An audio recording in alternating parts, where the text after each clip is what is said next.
Hello, everyone, and welcome to the LFC Transfer Room live stream with myself, excuse me, Jesus, Dean and Carter. Thank you guys so much for joining us on this Tuesday evening. Make sure that if you haven't done so already, that you do like and subscribe. Make sure you have your notifications on for all future streams and videos so that you never miss out as well. We very much appreciate all the likes and subscriptions that you do give us. It really helps the channel and pushes our videos up to the top of the recommended list as well, so that's really good. But plenty of news today, some transfer rumours. Finally, we're starting to get into that realm of the season now where we start looking forward to summertime. As funny as it is to say, with so much time left to go in the season, we've had a new CEO of football signed. We have confirmation that Richard Hughes will be joining us as of June 1st. As the new sporting director to work with Michael Edwards moving forward. Also, we've been given information that Liverpool are now looking to go for a multi-club model, similarly to that of other big clubs, the likes of City, even though they seem to think they'd done it first, but it wasn't them. It was actually, I think it was Wolves or Watford. I can't remember if it was one of them first that done it with Udinese. But yeah, they think they're the first to do everything. So it's rattled by... I've never seen a fan base so rattled in all my life. I'll put it that way. But we also have a lot of injury updates as well that we'll get into too. So plenty of stuff to get into. But one of the first things I want to touch on tonight is with the run into the title race. And we've discussed it in the group chat and we've discussed it a little bit before we came on here. Arsenal are playing Porto tonight, and we would love to know people's thoughts. I'll get Dean and Carter's thoughts as well, but we'd love to know anybody in the comments thoughts of how they would like this game to go, because on one side you have it be utterly hilarious for Arsenal to get knocked out at this stage, their Champions League curse will continue, or you also have the added benefit of them going through, playing somebody like a City, having two grueling games at that point, and also still playing midweek football where they'd have to put out their strongest 11 possible, meaning that could benefit us in them dropping points in the Premier League, snowball effect, what have you. But I'll let everybody throw their comments into the on stream, and then we'll get to them if we can. And in the meantime, though, Dean, which would you prefer yourself? Would you like to be able to banter Arsenal and their very entitled and privileged fans, or would you rather them win and get through and have to face another two grueling midweek games? Listen, we all like to have our own laugh against Arsenal any day, but if he benefits Liverpool for Arsenal to stay in the Champions League a wee bit longer, I'm going to go with that because we'll have an even bigger laugh at the end of it.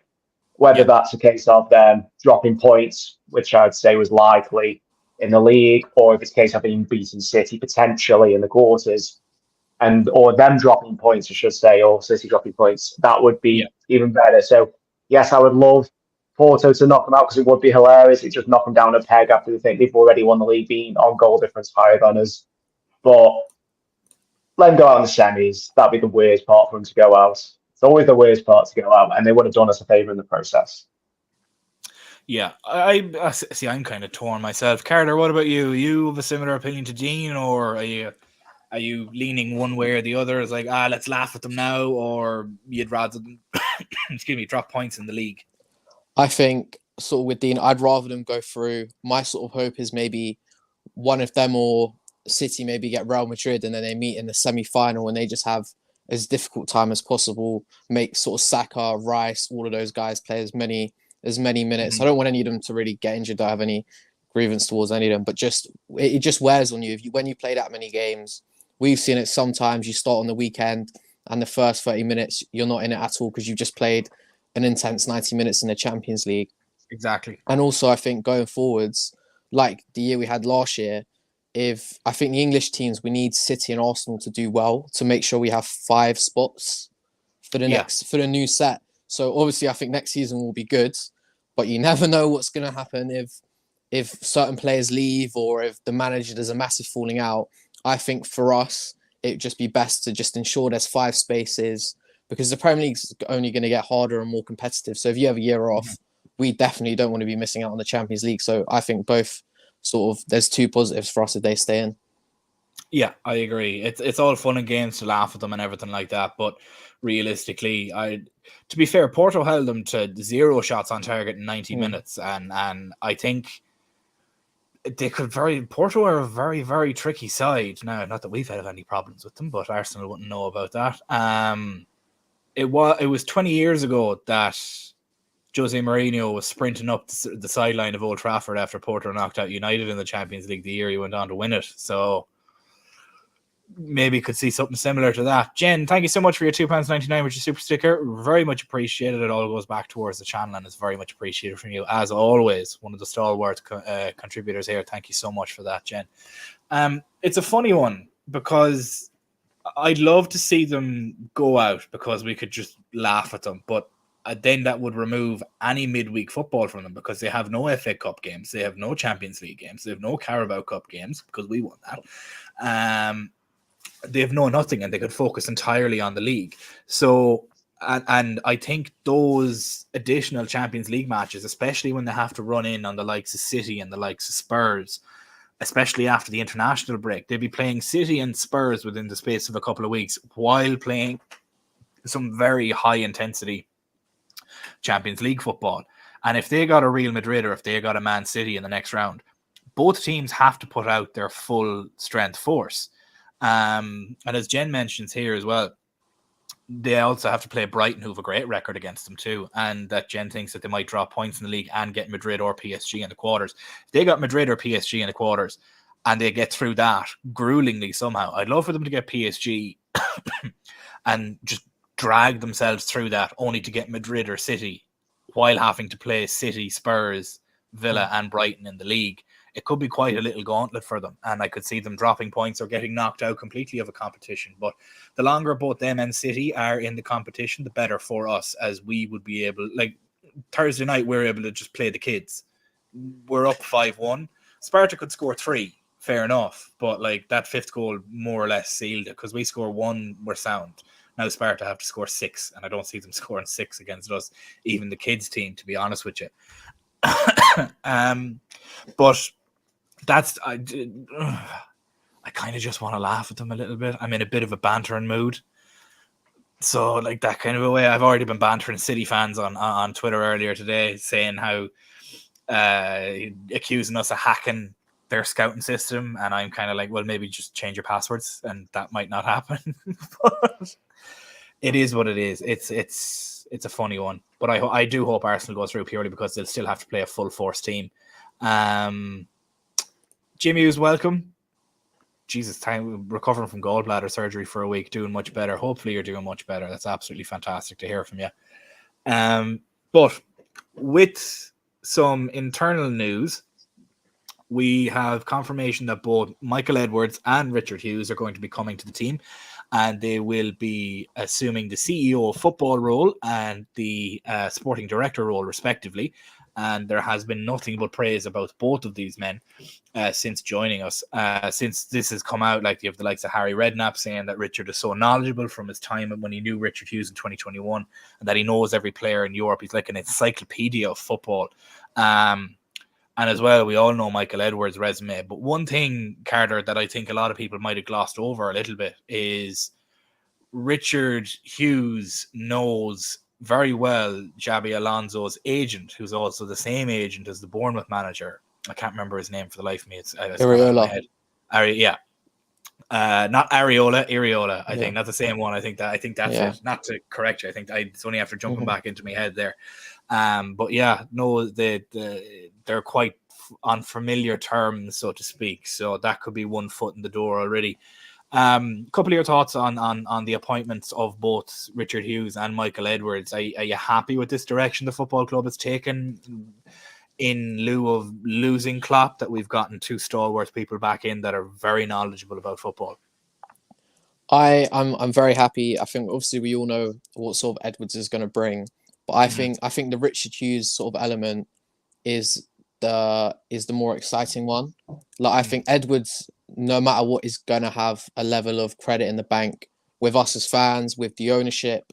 Like he's going to, but Richard Hughes, this is his debut at the ball. Yeah. Like he needs to come in and have a good window, because although I've sort of seen the signings, I know some of them don't look great, but when you're at Bournemouth and you can't give out big wages it's difficult. It's more difficult to make those signings look good. But like Semenyo, Neto, all of those type of guys, like last 2 seasons signed more players.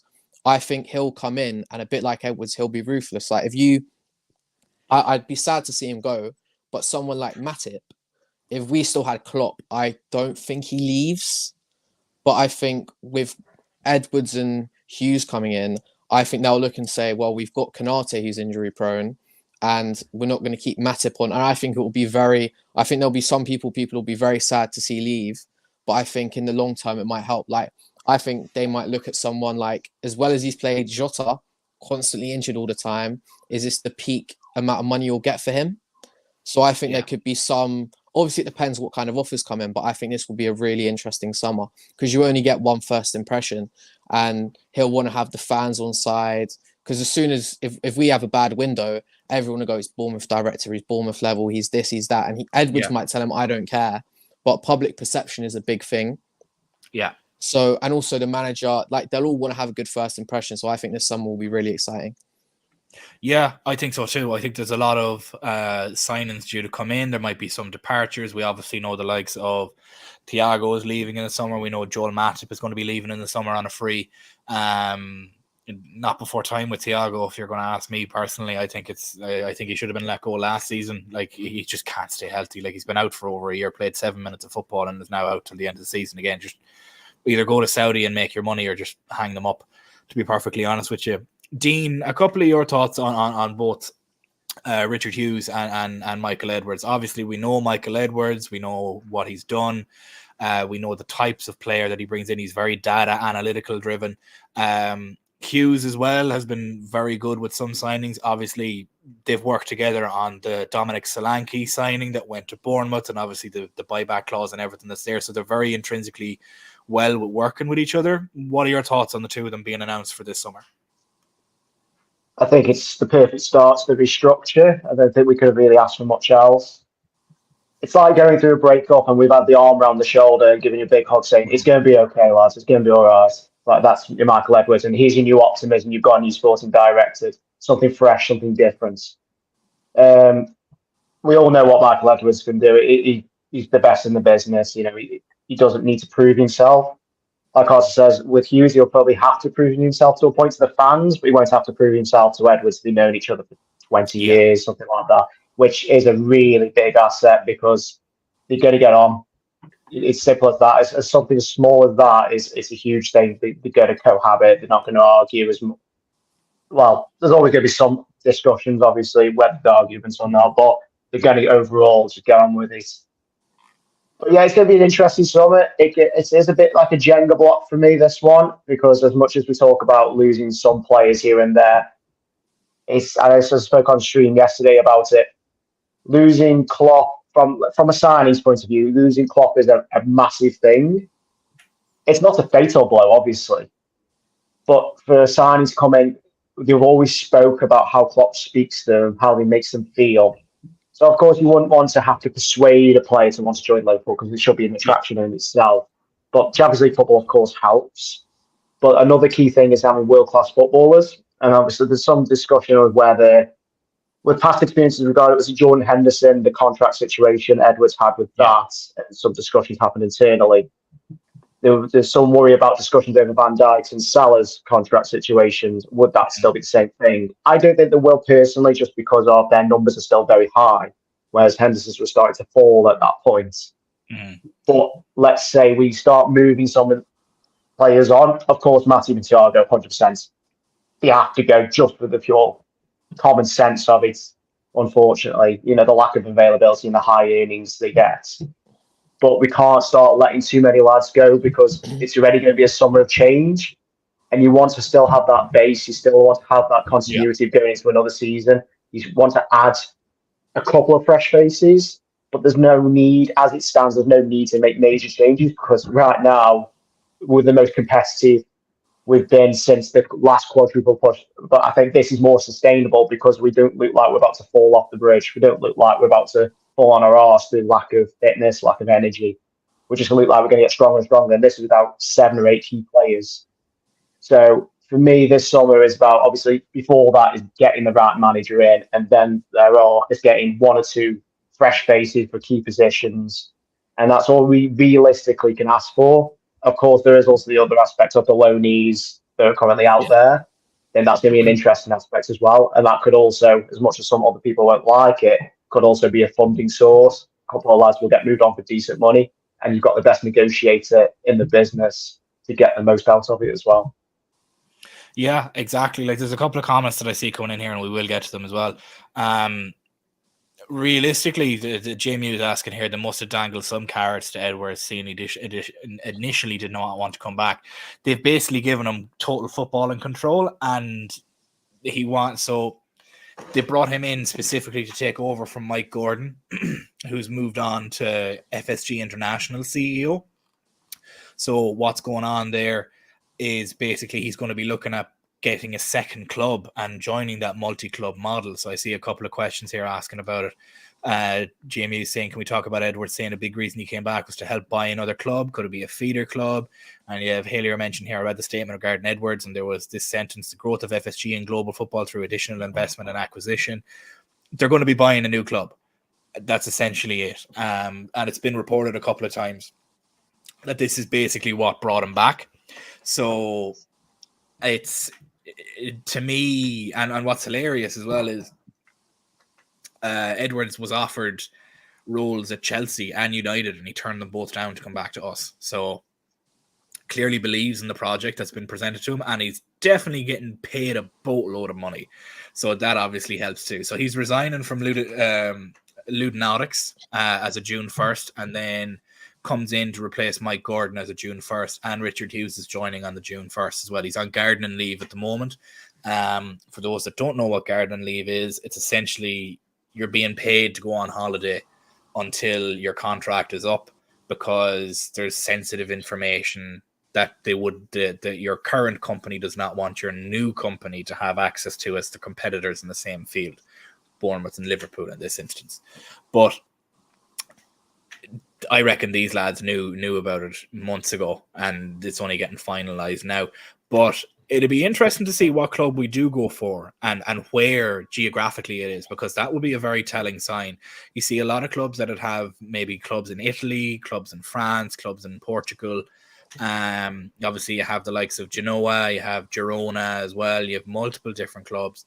But Dean, I'll throw it over to yourself first before I go to Carter. Is there a specific place that you'd want us to target in relation to a feeder club, so to speak, as I suppose you could really call it, but I wouldn't even want to call it that, because maybe it wouldn't be that, and you'd like both clubs to be competitive a little bit. But similarly to the Red Bull model and similarly to the Man City model, as much as we don't like to compare ourselves to those 115 Charges FC, is there any place geographically, first of all, you think will probably be the most beneficial, and are there any clubs in mind off the top of your head on top of this news that you'd like?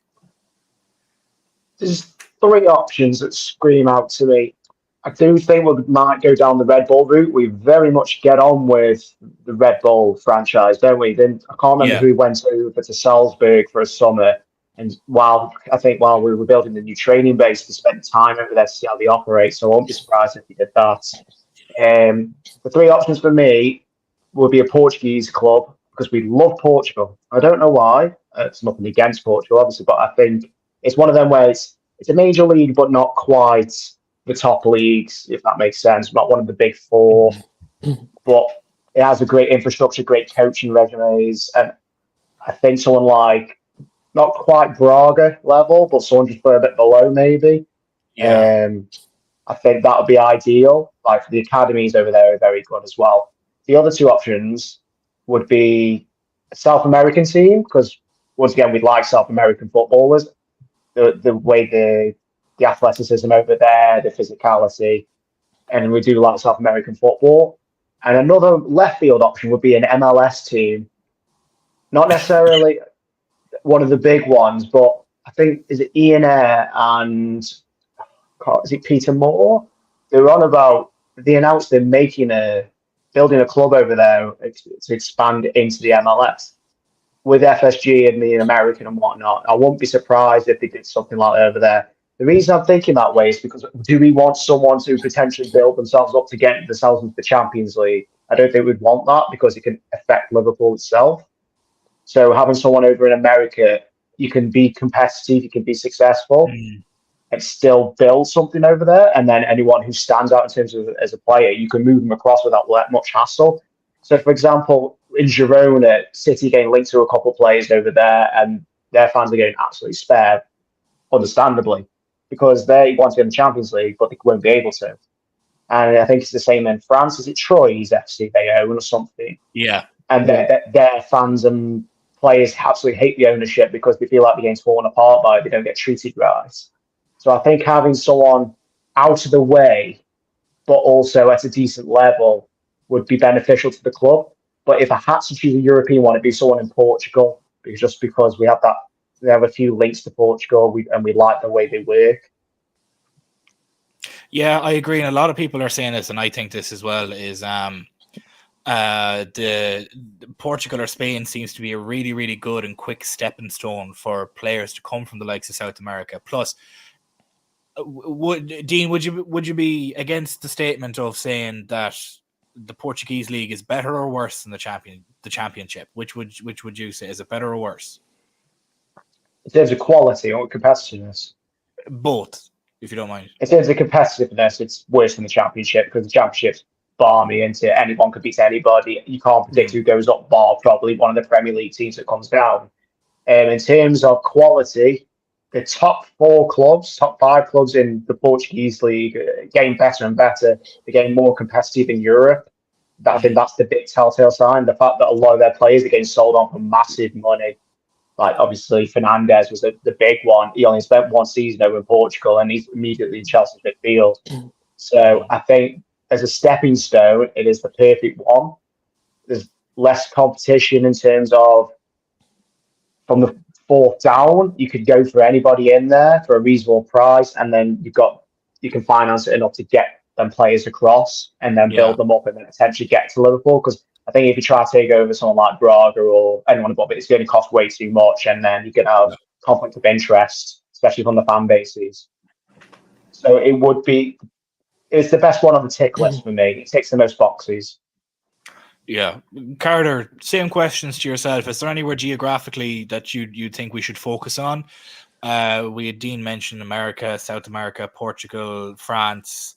What about Germany or Italy, considering there would have been ties there and connections with the likes of the Red Bull teams?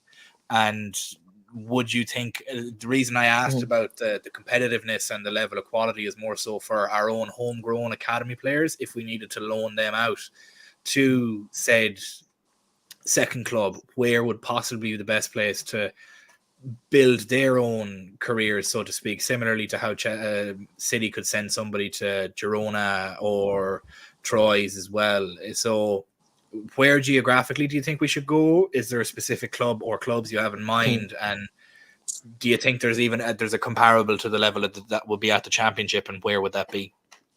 I think it's kind of what you said. You want somewhere where, like, Jadon Danns could go next year and he'd happily be a starter. I'm not saying I'd want him to go, but someone like him who's just broken into the first team can go and play.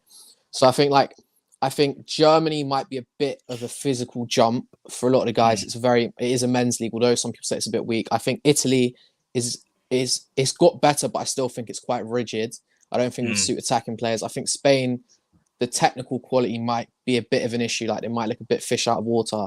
So I kind of think if you look to France, I like the idea of that. I think Paris FC, obviously Paris are one of the best producers of top players in the world. Yeah. So many of the best players in the world are just from Paris. So I think that would be interesting. I think Portugal makes sense because I think there's no more Brazilian league to the Portuguese league is the most amount of transfers, like on average every window or something. Like, so many players go because I think it's easier to get work permit. But to what Dean said, I think to not have the issue of the European thing, when we obviously left for Brexit, the point system's changed for getting players here. So I think one Copa Libertadores appearance is enough to get you a work visa now or something for the UK. So it's really shifted now. So you could argue, like, we could obviously make it, you wouldn't want to send I wouldn't want to send Jadon Danns to Colombia or Uruguay or Brazil. I think that might be a bit difficult. But for signing like a hub for signing players. Like if we had a team in Brazil, or maybe you say Uruguay, is it that Penarao maybe? Yeah. It'd be so easy for us to go and pinch the best player from Bolivia, the best player from Chile. Like we could put them there, and all they need is one appearance, and when they're ready, we can bring them to the main team. So although I think the difficulty with maybe going to South America is that, but I think South America sounds quite good. I think Belgium, the teams are quite cheap, and Brighton have the team over there. And I think the only issue with someone mentioned the MLS, I think the buy-in might be a bit too much. I think that's quite a big expenditure. Yeah, it'll Like be a couple of I billion, can't remember what it is now, yeah, but it's a lot more. Like Beckham had the deal for 125, but I think now the buy-in is £1 billion to set up your franchise. So I could see them doing it because it's good to have an American club for FSG, but I think that's too much money right now. Yeah, I think so as well. To be honest, it'd be a great tax write-off. Like they already have the likes of the Red Sox. If they went for an MLS team, it could be a way to still poach said South American talent, as especially if you went to somewhere like San Diego or Vegas with a lot of Spanish continuity there and a lot of Spanish speakers there. You could very easily bring anybody that speaks Portuguese or Spanish up into that fray and work with it. I didn't know, but when I say the Bundesliga, I mean the Austrian. not even like the second tier of Okay. German league, if that makes sense, because I'd argue that that's better than the championship. It's like or even on par to it. You could very easily get like there's a number of teams that are there. Specifically speaking, if one team gets relegated at the moment, Schalke are up the shit right now. They have a serious amount of talent that's come out of them, as you mentioned as well. And Dean, I think you mentioned, was it Dean? I'm not sure if Dean, you mentioned it, or if it was you, Carter, about Paris. I think it was you, Carter, that mentioned it. Paris FC have produced serious talent. There's a team in Normandy. I can't remember the name of them for the life of me, but they've produced hilarious amounts of talent as well out of France too. Le Havre? I think that's, yeah. They've produced hilarious amounts of talent too that have gone on to be World Cup winners. And I think somebody mentioned it here in the group as well. Halier says that France is a stepping stone to Africa. You have the likes of Morocco, Tunisia, Egypt, all those North African teams, Ivory Coast. You could nearly unearth the new Didier Drogba, that kind of a thing. It's very interesting to see. Jamie Hughes mentions here that the buy-in for the San Diego MLS expansion was 500 million. I think that the MLS is probably a very, very good shout. They know the market. They're already very much familiar with the culture around it. They already own the Red Sox. It wouldn't be out of the realm of possibilities. But it's a very, very, very exciting time for us realistically as a fan base, because like you don't know where could we go? Because first of all, you have that European question of, okay, well, where are we going to go that won't hinder any European appearances for us and them? Because realistically, you'd like to be as fair as possible to the other club as well. You don't want to just go and have them be a farming system, because realistically, you're just not good. Like the fans will end up hating you, like the Girona and the Troyes team. Like they'll just end up hating you because you just pick them apart for parts, and they never see any success, unfortunately. And it's just an elitism that gets towered over them, unfortunately. And if we were to buy a second club, I would like us to at least do our due diligence and treat them right. Like we are in a very privileged position to be Liverpool fans, first of all, and to be Liverpool Football Club that has this global reach. So purchasing a second club, I don't want to strip them for spare parts and make them a shell of themselves. I want them to be a competitive team as well, that we can then, fair enough, I understand the transaction of it, that we need to pull their best players from it that we see fit, but I'd like us to be able to send some young players over that are promising and actually see them blossom over there and bring said club success. But I think the MLS kind of ticks an awful lot of the boxes. It gets you into the South American market. It gets you into a very, very, very untapped American market that you could very much see a lot of kids that are growing up now watching football, and with Messi gone over there and everything like that, and how Inter Miami are doing.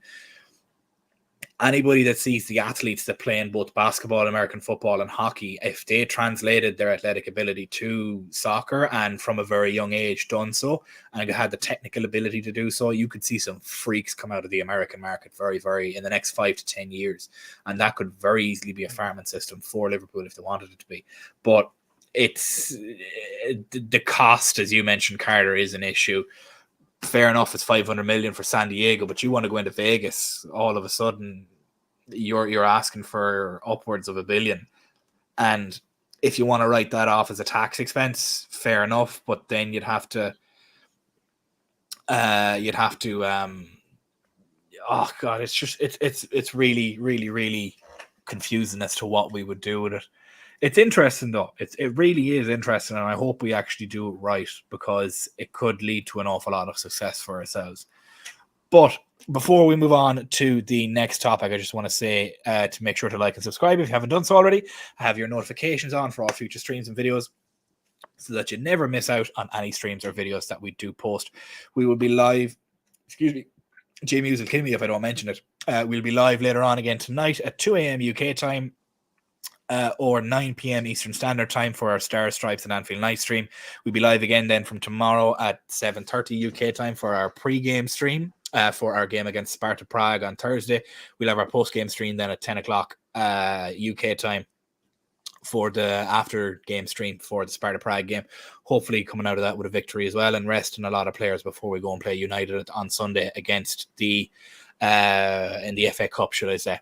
But we'll move on to some transfer news, which is that Liverpool are very much interested in, speaking of Germany, as we mentioned before, the Eintracht defender William Pacho, looking to be about £51 million. He's a 22-year-old left-footed centre-back, which is something that we could use, especially if we want to go, if it's a Xabi Alonso that comes along and we want somebody that can play that left-hand side.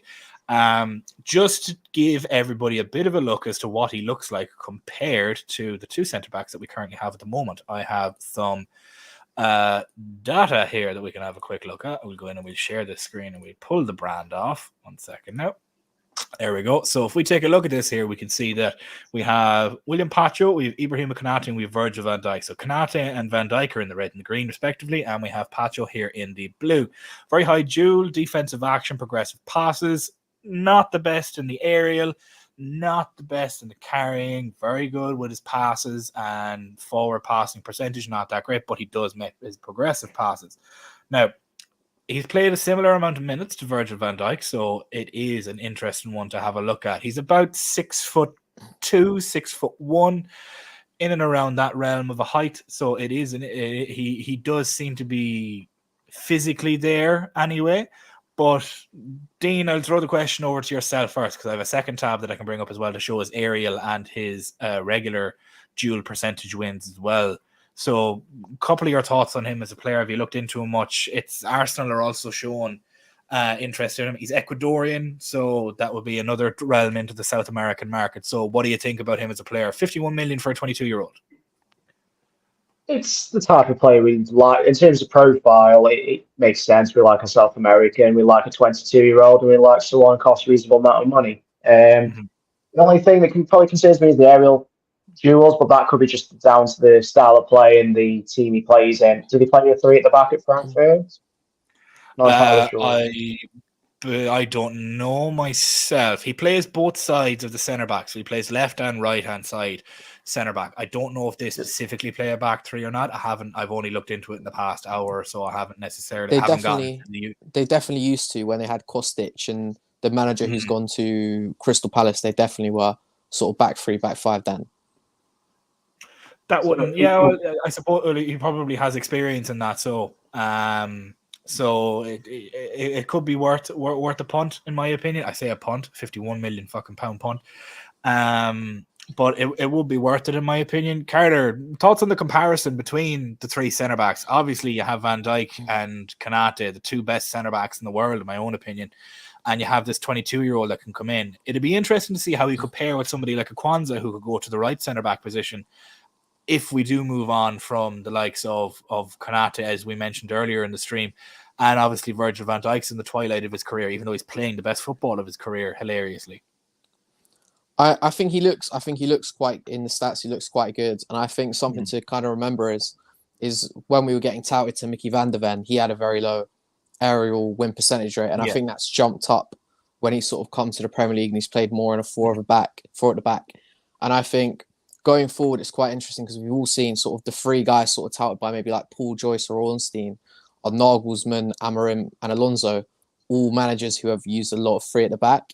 So someone like him, who you sort of said can play right and left, and look, I haven't seen him, but I mean, if he's 6'1", 6'2", hopefully he'll be quite mobile, so he can sort of play like a bit Joe Gomez-esque maybe, and left-footed, so we can kind of like, for Robertson not playing, someone like him who's winning a lot of his duels and that kind of thing. I think he makes a lot of sense. I just think the 50 million, we all know of Edwards, it's going to be. If it was 50 million, he'd probably be signing Bastoni or someone who's played in later rounds of the Champions League. If for someone like him, I reckon Edwards will pick someone out like him, but for like 15 or 20 maybe. Yeah, I completely agree with you. And as we do mention with the aerial thing and Mickey van de Ven, his skyrocketing, I'll just share this tab now instead so we can see what it looks like. This is in the Bundesliga. So that's where that red dot there is Pacho himself. Now, what I'm going to do is I'm going to put it to all. I'm going to show you all the Premier League. So here we have Gabriel and here we have William Saliba. Similarly to how they would be considered nearly the second best pairing in the world at the minute for centre backs. And we also have Ruben Diaz, who's considered to be a very, very good centre back as well. Now, all the way up here, we have a Virgil van Dijk, who is the best centre back in the world. So on the bottom axis here, we have defensive duels 1 percentage, and then we have on the y-axis here, we have an aerials duel 1 percentage. So the further you are up to this area up here in the top right, the better you are, essentially. The more well-rounded as a defender you are. So if I go and plant all 7 leagues into this, we see Pacho right here with Gabriel and Saliba. Now, we're not expecting them to be Van Dijk, who's all the way up here. But Ruben Diaz, Gabriel, William Saliba, and Pacho, with their regular defensive duels 1 and their aerial duels 1, they all seem to be on fairly well par. And those 2 guys that play for Arsenal seem to be getting loaded and loaded and loaded. Dean, looking at this, you'd consider him probably be one of the best young centre back prospects in Europe anyway, considering the dual win percentage so far. Now, obviously, he still needs to pass the eye test and still needs to look well while watching him. Stats only tell you half of the story, but they do help you identify who to look at. We don't want to get Damon in on this conversation because I think he'll have a headache and his head will blow off him.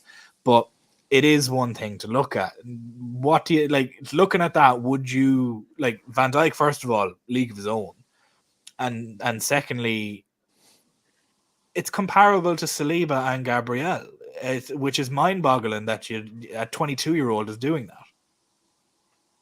Well, yeah, that's the key thing for us. Anybody who comes in is going to be someone who's not necessarily a kid, but like say, a prospect, someone who's going to develop. And if you're pulling out them numbers similar to arguably 2 of the better centre backs in the league, it's only going to get better, isn't it? He's going to develop to get even better. So that's the key thing for us with anyone signing this summer.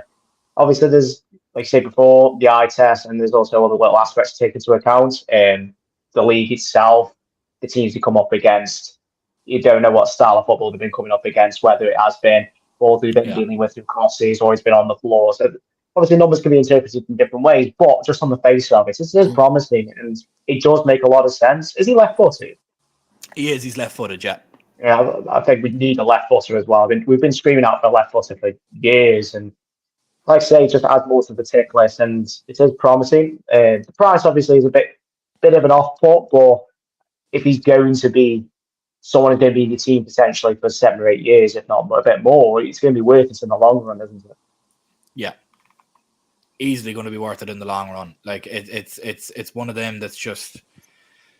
I think he could be. Now, I have sang Inaccio's praises for months and months and months and months and months.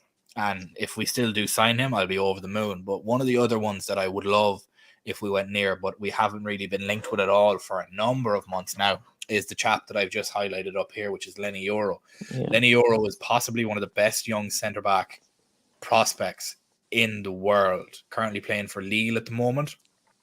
But wherever he goes, watch out. He will be the next Virgil van Dijk and possibly be near a Ballon d'Or for a centre-back, which is hilarious to say, and it's a bold statement to say. But watch that name. He will be absolutely monumental. And I think he's going to cost anywhere from 100 million upwards. He'll be the most expensive centre-back in the world when he's purchased, which is nuts to say. But it's madness to think that a young 22-year-old is performing as he is here between Gabriel and William Saliba. Obviously, we see Van Dijk's in a world of his own. Lenny Yoro's here, just absolutely bossing it in the French league as well. But it's kind of one of them things where, as you said, Dean, Michael Edwards and Rich Hughes are going to find the same player for a fraction of the cost, or they'll bring down his cost and get him for less, because on Transfer Market he's only listed as about 24 million euro. Now, obviously, that's not always going to be excuse me, that's not always going to be the case, that he's just not going to be 20 million euros. We know he's going to end up going for more than that. That's not really the issue here. But it'd be very interesting to see. Now, it all depends on who comes in as a manager as well, realistically. Like, as Francis mentions here, new manager should be named before the season finishes. I think the second the Bundesliga is wrapped up, which could be in about, 5 games' time, I think Alonso will be turned around and be like, yeah, he's a new Liverpool manager. Now, it all depends if they're still in the Europa League at that time, because they're currently tied with Karabakh, which we all didn't see coming, but some kind of seen coming, with how much of a horrible away day that is. Going all the way to Afghanistan on a Tuesday at 5 p.m. Oh, it'd be horrible. But before we move on to the last topic of today, I just want to say to everybody, thank you so much for joining us. Please make sure to like and subscribe if you haven't done so already, and make sure you have your notification bell on for all. Fucking hell, I'm bad with cough today. I don't smoke, I swear. Tobacco anyway, but have your notifications on for all future streams and videos so that you never miss out. Yes, Dean, I seen that cheeky smile there. You know exactly what I'm talking about, the devil's lettuce. But injury updates. We have a lot of injury updates that are coming forward. We have Gravenberch is due back after the international break at the latest. Curtis Jones is nearly certain to be involved against Brighton on the 31st of March, which is major. Trent is expected to be back for Brighton as well. Interesting when that comes to Connor Bradley and where Trent goes. Alisson will be back in early April, and Jota is on a very similar timeline to Alisson. So by the time I am over in Liverpool to watch the Crystal Palace game on April 14th, we could be back at full strength. Fingers crossed. So it would be very interesting to see. But out of those names, Carter, who are you most excited to see back? Because realistically, when all of them come back, we're basically at full strength again, outside of Matip, Thiago, and Stefan Bajcetic. But at this point, I don't think anybody counts Thiago, unfortunately. It is what it is. But is there anybody out of them that you're hilariously excited for, or are you happy to let some rest and get back when they're 100% ready? I think at this point now, everyone is just, they can rest 100% ready. I think we've got City and Arsenal out of the way, and those were the only ones where I'd consider rushing someone back. Like, for me, as good as Bradley is, Bradley is your great prototypical right back, but Trent just wins you games in ways Bradley can't. Like, yeah, Trent is a threat from the edge of his own box. Like, and that is just such an X factor. And I think, especially if we play the Leverkusen, if we're like, there's not loads of unbelievable teams, but all it takes is one bad first 45 minutes in Europa League against someone maybe like Sporting Lisbon or AC Milan, and I'd still back us to win a second leg. But I think someone like Trent is just going to kill games, and a bit like how Arsenal do. I think when sort of you see Trent sort of come back into the team, I think we'll start killing games in the first 20, 30 minutes, sort of like Arsenal have been, because I think he just gives you so much more. He creates so many more chances than anyone else. So that's why I think Elliott's played a lot, because those two probably two of the most creative, and I think we just miss him. And I think Jones as well will be a big boost, because he just allows you, just doesn't really give the ball away, presses as good as anyone. So I think those two for me are the two big ones I'm excited for. Question for you though, Carter, to relay on that. Some people obviously think that Bradley should stick at right back. Would you move Trent into the midfield and have Bradley at right back to have a more defensive option there? Because look, we're aware that Trent has some defensive frailties and whatnot, but if you put Bradley in as your right back and Trent in as your right central midfielder, Alexi McAllister beside him, and then Endo as the CDM, Christ, that'd put the fear of God into any team, realistically. I can get what he means, and I get what you mean with the defending thing. But I think defending is not about individual players; it's about shape and system. And I think I'm sad for Andy Robertson, but I think when you look at how high Bradley played and pressed, and it was almost free at the back for large parts, I think Klopp's now seen, and I think when Alonso or Amorim come in, I think they'll probably go with that young Ecuadorian guy. If we signed him, he'd probably play as a left back, and it would be a back three. So I think for Trent, I don't get why you would move Trent in and lose someone like Soboslai or Curtis Jones. Like, I'd rather have, if you ask me, if you have to, you can put Trent in, but you have to lose one of McAllister, Soboslai, or Conor Bradley. I pick to lose Conor Bradley all day. As good as Bradley is, I'd rather have 3 really good midfielders on than a good right back, because Trent is the best right back. Trent, as much as people want to say no one's done what Trent's done, there's probably some guy in the 60s that used like the Franz Beckenbauer of right backs. But Trent is like, you get an extra midfielder with Trent there, and I think that's just such an advantage that no one else has. That's our ace in the hole, so I just don't see why he'd change it. No, I agree. It's more just spitballing to see later, because I think Bradley has been absolutely fantastic, and it's very hard to drop a player when they're playing that well. And the problem that I would see is if Trent was maybe 3-4 years older, because Bradley is 20 at the moment. Trent's only 24 or 25. There's not the biggest of age differences between them. So if you're hoping for Trent to be in the twilight of his career, you'd be waiting another 6-7 years. And by that time, Bradley will be in his prime, meaning that may want to move on, may want to go elsewhere, may want to move into a different position. But it's hilarious to have this problem. We've never had this problem before. Is this what it's like to be Man City, where you have depth everywhere? Well, not this season, but other seasons where you just pull people out of nowhere. Like how have we found 2 near generational, and I will call Bradley generational because I think he is at the age of 20 performing like he is. How can you pull 2 generational right backs out of your academy, and then you have a centre back coming out of your academy that looks like the next version of Van Dijk that saved us another £100 million, and then you have the likes of Bobby Clark, James McConnell, Trainioni, Trent Cohn-Doherty, another Irish star coming through. You have so many players that are coming through that academy, and then you have a very young team as well at the same time. Like you've Jayden Danns, who's could be the next Harry Kane, but then he has a really young forward line ahead of him. Like whoever comes in as a new manager is spoiled for choice. But out of the people that are coming back for injury, who do you think is going to be the most impactful, considering how well players have played in their absence? Crazy into it's a nice little position to be in as a footy fan and for the football club, but yeah, just in regards to the academy, it just shows you years and years of investment in time and care the academy's been given, and we're getting the fruits of it. You can see why Jurgen wanted the training ground to be shared with the academy, and once again, we're getting the fruits of that as well. In terms of the injuries, I think it's going to be ideal having Curtis Jones back. I think there's some games where we've missed his control in the field, not necessarily recently with like the City game, of course, the way we played the last 60 minutes. Especially the last hour, we just dominated it all. But I think we do miss his ability just to tick things over, late runs into the box, that type of thing. Just a bit more depth as well, like say with Thursday nights and whatnot. But it's crazy, isn't it? We're going into the international break with half the squad, and we're playing probably the best we've been all season in the last couple of games.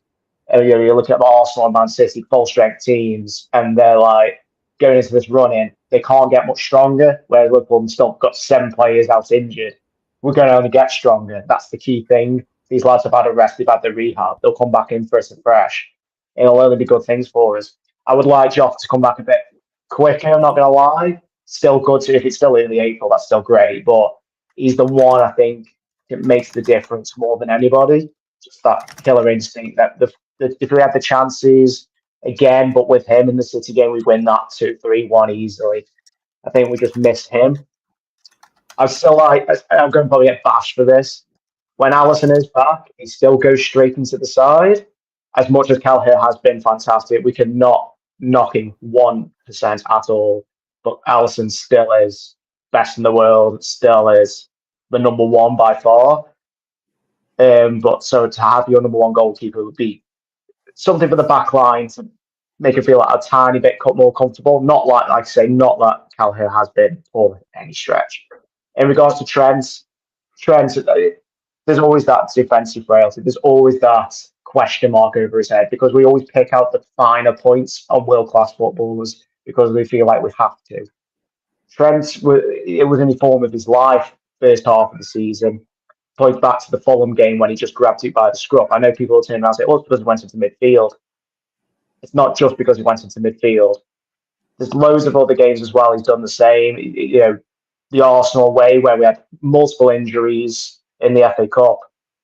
He was absolutely sensational in that game as well. He is a generational talent. Like I say, Bradley's not far off himself. They're both unique profiles. They're both good at what they do.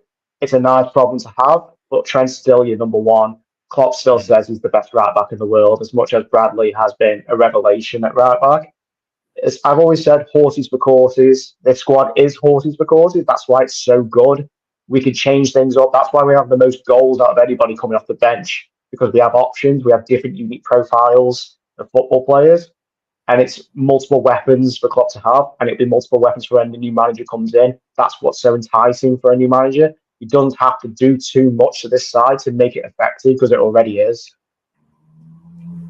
Yeah, exactly. It's very much gone to positionless football, and that's actually the great thing about it as well. And as well, with Liverpool only coming out and having their books reporting as well with their £9 million loss, the new club doesn't seem all that unfeasible. I think we could actually spend a bit of money on it. That I've done some thinking on it over the past couple of minutes. I think we could go for an MLS team. I'd love for them to go for an MLS team because that American market is so untapped and you have very easy access to the South American market, as mentioned. With the squad depth coming back, it couldn't come back at a better time for the last run-in. We've got, as Dean, as you mentioned, I think you mentioned it as well, Carter, we've gotten the big games out of the way. Realistically, the only big games that are left would be United away, Spurs at home, and Villa away. I don't see us losing to Villa away. Spurs, I think there's going to be a bit of a revenge game on the cards there, and we will pump them. And the United game at Old Trafford, I can't see us losing that game either. We play them twice. Excuse me, in the space of a month. It's one of them things that I can't see us losing for the rest of the season myself. And what's great about it is Arsenal and City play each other. Somebody's losing points out of that game, which benefits us. Spurs play City and Arsenal before us in a 3-week span. Spurs go Arsenal, City, Liverpool. They're hitting us last, meaning that they could very well be ran ragged by that point. And on a 2-game skid too, if Arsenal beat them, or they could be full of confidence with a couple of points taken off either one of them. They could do us a massive favour as well. But it's squeaky bum time. I don't think anybody's going to have a heart rate below 120 beats a minute between now and the end of the season. Considering in the space of a week, Liverpool could lift the Premier League trophy, the Europa League trophy, and the FA Cup trophy, and then have a parade 3 days later. And for the love of God, I hope we win a bigger trophy for the rest of the season, either be the Premier League or the Europa League. And I just want to see Darwin Núñez drunk on an open top bus. That's the only thing I want to see, because that'll be absolutely hilarious. And for all the Man City fans that are rattled, if you think Trent's comments were bad, wait till Darwin Núñez learns English. That's all I'll say about that. But thank you guys so much for joining us this evening. We hope you enjoyed. Please make sure to like and subscribe if you haven't done so already. Really helps out the channel. Make sure your notifications are on for all future streams and videos. Really helps out the channel when you do that as well, and you give us all the views. Don't forget, there will be a stream later on this evening at 2 a.m. UK time if you're awake at that time. Or it will be 9 p.m. Eastern Standard Time for the Star Stripes and Anfield night stream. So once again, thank you guys so much for joining us. For myself, from Dean, from Carter, we appreciate all of your attention. Thank you so much, and I hope everybody has a wonderful rest of their day.